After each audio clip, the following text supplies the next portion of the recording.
Welcome to lesson 24, nonlinear inequalities. So in this lesson, we're going to solve inequalities, but ones that are either rational, which would look like this. They have a rational expression involved in the inequality, or quadratic. So they have an x squared term in them. We previously solved linear inequalities. So they had just x to the first power and not necessarily in a denominator. So those we solve in a very simple fashion, and these are a little bit more complicated. So what I want to do first is just take a look at a quadratic function when it's graphed. This function here, I don't have an equation for it. It doesn't really matter. We'll just call it f of x, right?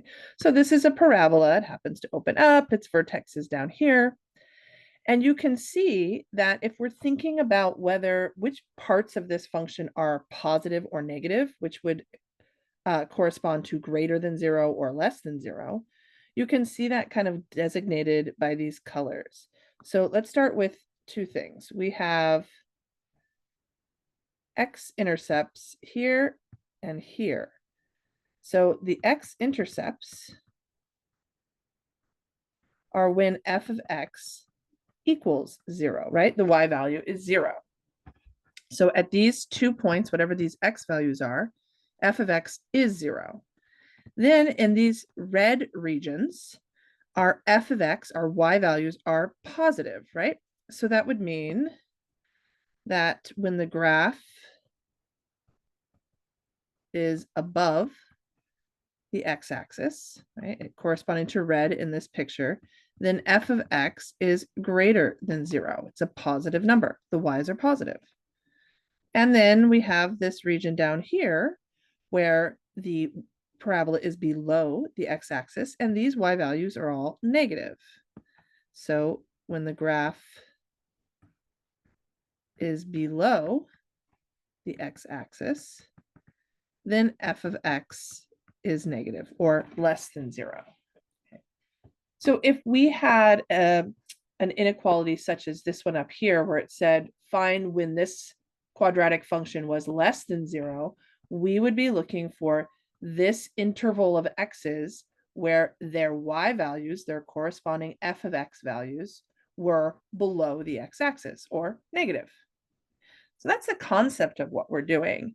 And because of the fact that it's quadratic and therefore its shape isn't just like a line where it's really easy to go, oh, here it's above and here it's below, we have to find these 2 points, or maybe it's just 1 point. We have to find first where the function will be 0, and then we have to determine which sides of those are positive and negative. So there's a process that we're going to use to do that algebraically, but I just wanted to kind of give you this picture so you realize it's not quite as straightforward as just saying, oh, this factor is greater than 0 and this factor is greater than 0, so then that's our answer. We actually have to do a little bit more analysis of the function. Okay, so algebraically, we'll need to determine where those x values are that make the expression 0. So that's that first step. We have to find those x values that make the expression 0. We're going to call those critical numbers in this process. Okay. And then what we're going to do is determine whether the expression is positive or negative on the intervals of either side of those critical numbers. Okay. And in between them too. So we do this by creating a thing that we call a sign chart. So I'm going to take this picture that we had up here, and I'm going to just give values to those 2 x-intercepts. So I'm going to create a number line. This is a sign chart. And let's say this first value here was, I don't know, -4. And this value over here was 1/2. Okay, just making those up for the sake of demonstration here. So I'm going to put zeros above those 2 x values. So these down here are going to be the x values, and these up here are going to be the y values for our f of x function.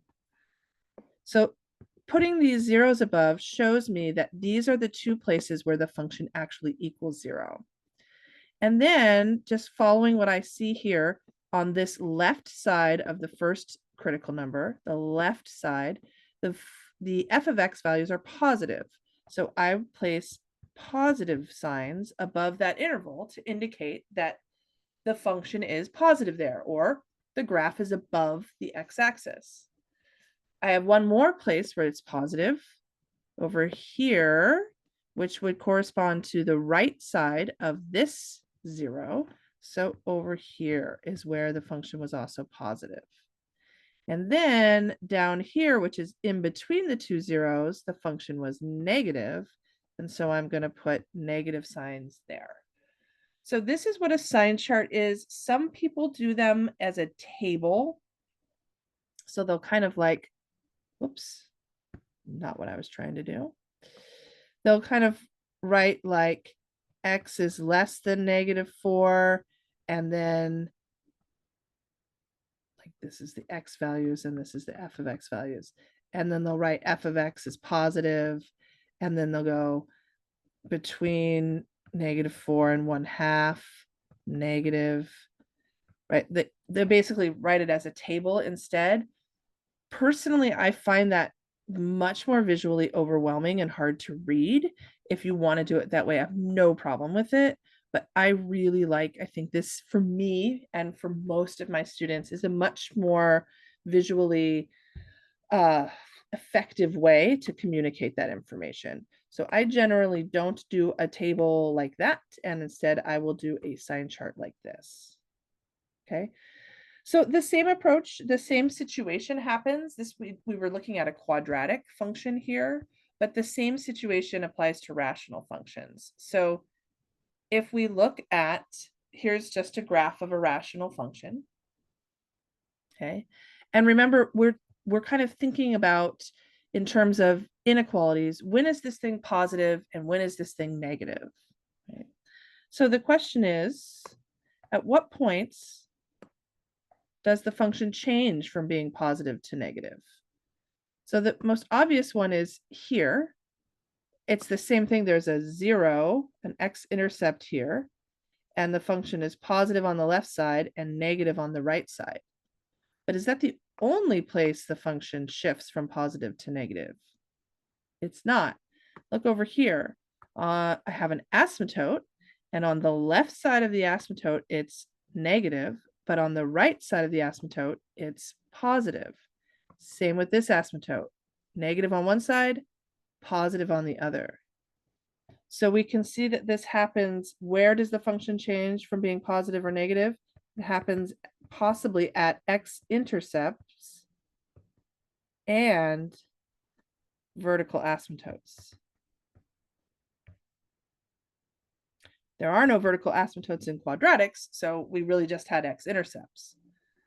So in order to set up that sign chart, we would need to algebraically find both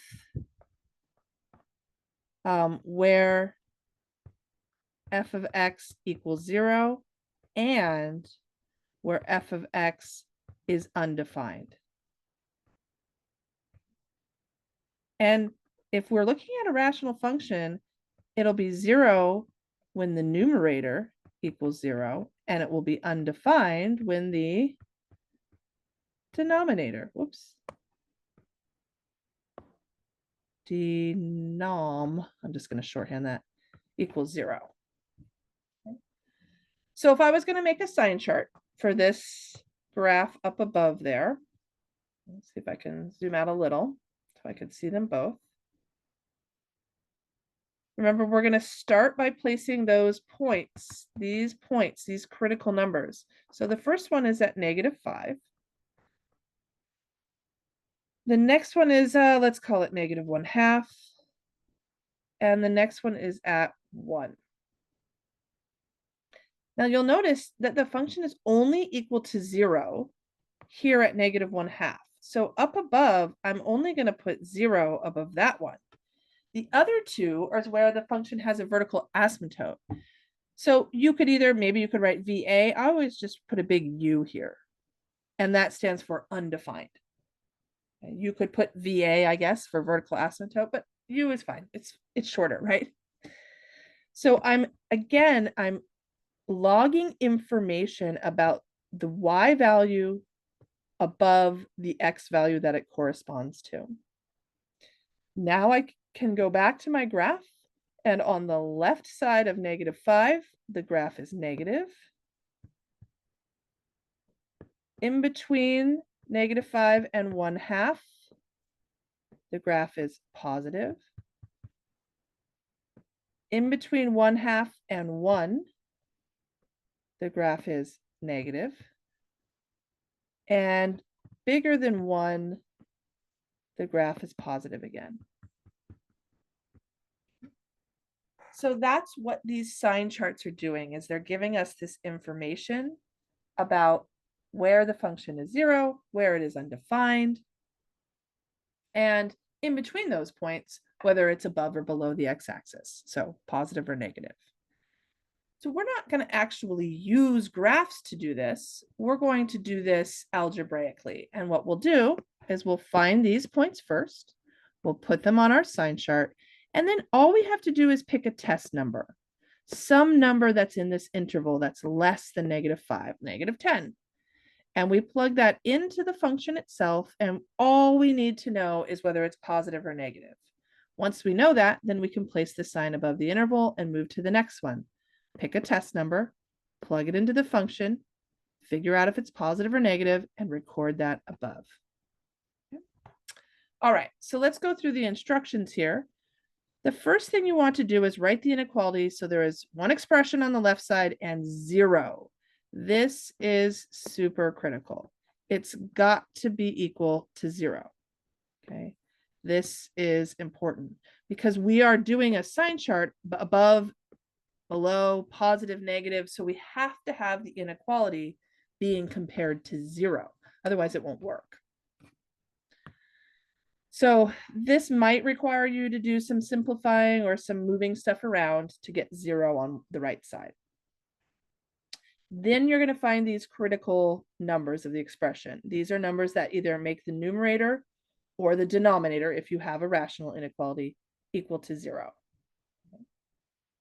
Use the critical points to divide the number line into intervals, just like we've done here. So you place the critical points here, record their information above, and then we'll plug in test points from each interval into the expression or the function to determine whether it's positive or negative. And then you record that sign up here. Okay. Then the last step is to determine where the inequality is correct. So if I'm looking at this and my inequality said greater than 0, I would want this interval and this interval.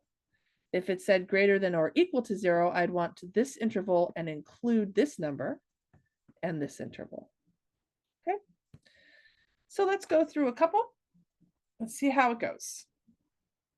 So solving an inequality, as soon as I see that this inequality has a rational expression or a quadratic expression, I know I have to do this critical number process.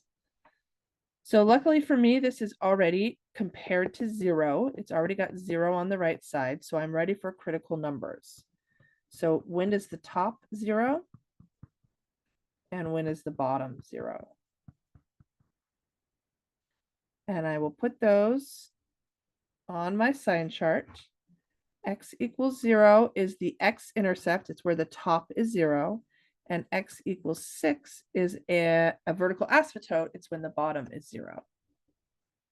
And so now I'm going to pick a number here, and I'm going to plug it into 4x, x minus 6. So I could pick -3. Doesn't really matter. So I have 4 times -3 over -3 minus 6. Now, I don't really care what the number is. I'm not really interested in the actual value. I simply care whether this is positive or negative. So let's see. This would be a negative on top divided by a negative on the bottom, and a negative divided by a negative is positive. Now I'm going to pick a number in between 0 and 6. Could pick 1, could pick whatever. And I'm going to plug that into the same expression that we are using to evaluate whether it's greater than or sorry, we're evaluating when it's less than 0. So I have a positive over a negative, which gives me a negative. And last but not least, I'll pick something bigger than 6.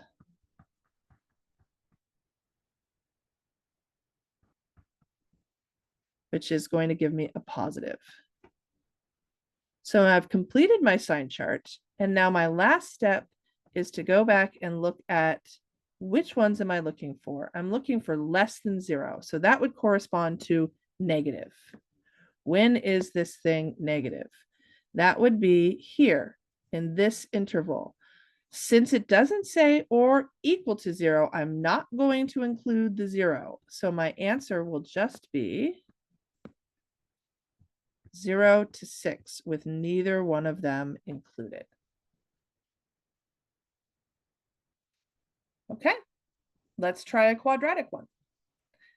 So in terms of a quadratic, again, I'm glad to see this is already greater than or equal to 0. 0 is on this side. So I'm ready to figure out when is this thing equal to 0.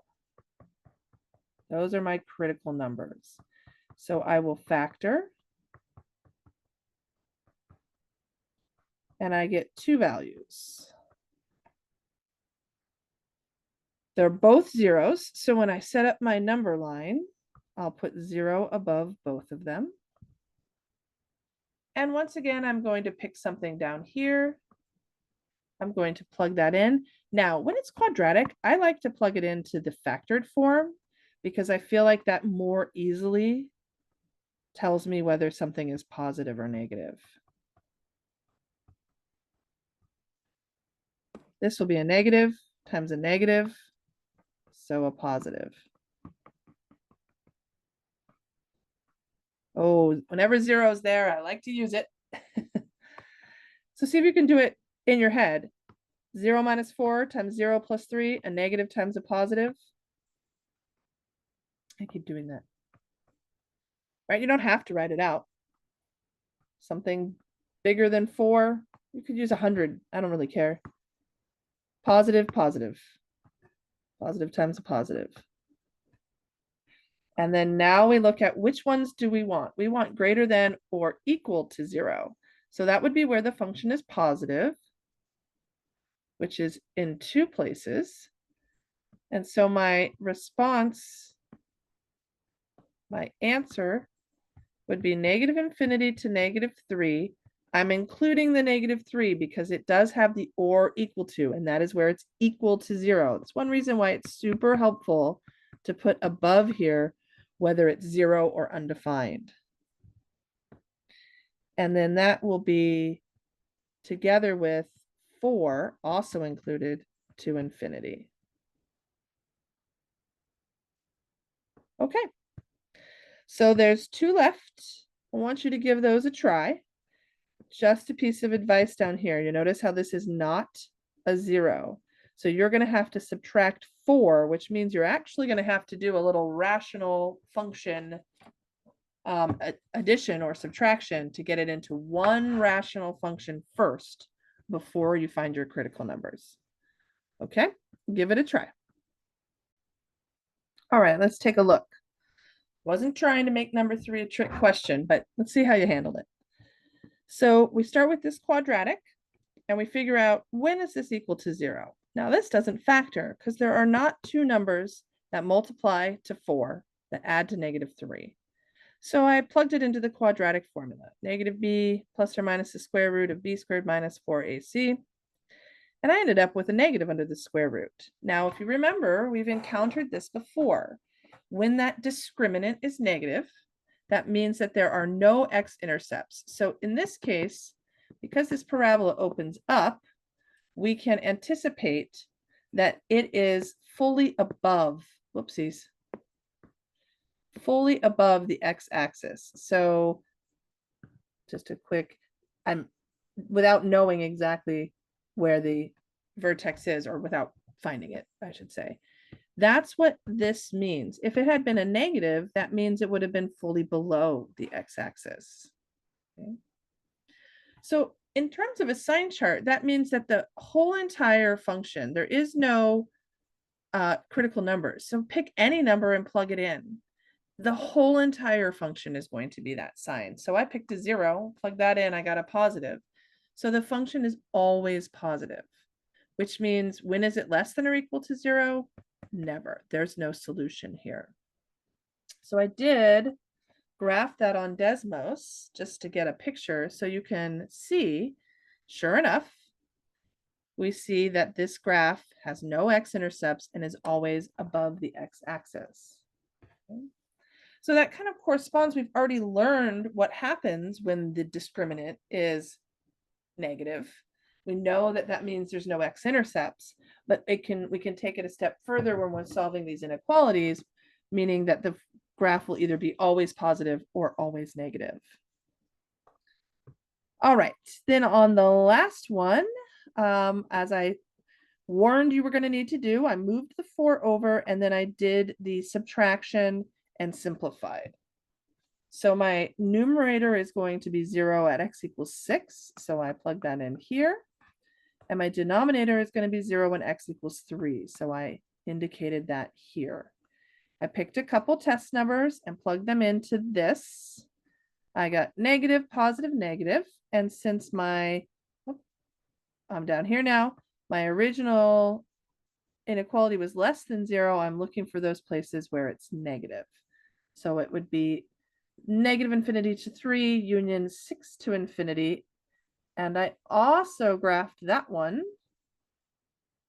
just to kind of show you, you can see that it's negative leading up to that vertical asymptote that we have here at 3. And then it jumps up to positive, but then hits that x-intercept at 6 and goes back to negative. So I'm kind of trying to connect the graph so you understand what it is you're doing when you're solving these things.